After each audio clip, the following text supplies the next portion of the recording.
singer-songwriter Merle Kilgore. You've had a pretty interesting career. You used to work with Johnny Horton, didn't you? Yes, I did, and better than that, I carried Hank Williams' guitar, Hank Williams Sr. What do you mean you carried his guitar? Well, the Louisiana hayride in Shreveport, Louisiana, Hank Williams was driving an old beat-up Chrysler with the wood on the doors, and the wood was all rotten. And early one morning, right before the 6:30 radio show, I heard this car before I saw it. I saw smoke, and so I said, look at that old car.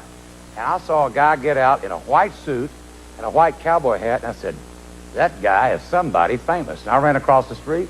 I said, are you Hank Williams? He said, yeah, I am. I said, the elevator don't work till 7. Can I carry your guitar? He said, grab it, Hoss, grab it.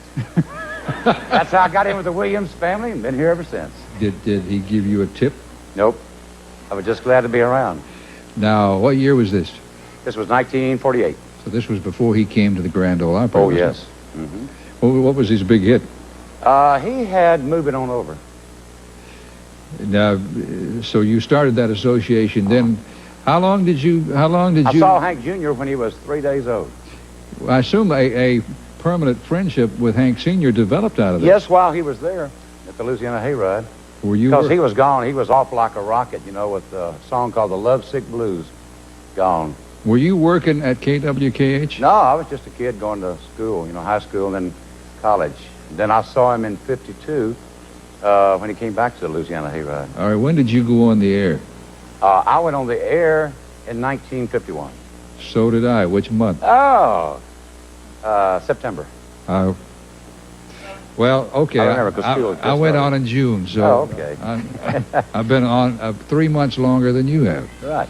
Well, actually, though, I didn't go. I was there was a group called Merle and Ed, the Moonlight Valley Boys, and I was Merle, of course.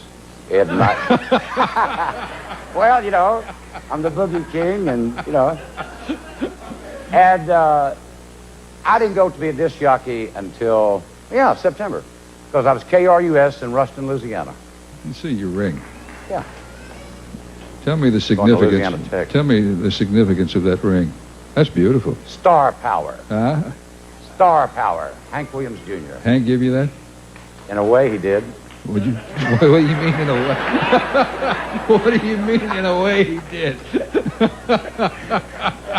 He paid me. Oh, okay. Did you?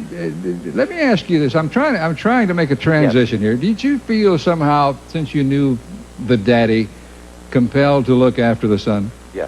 No, not really.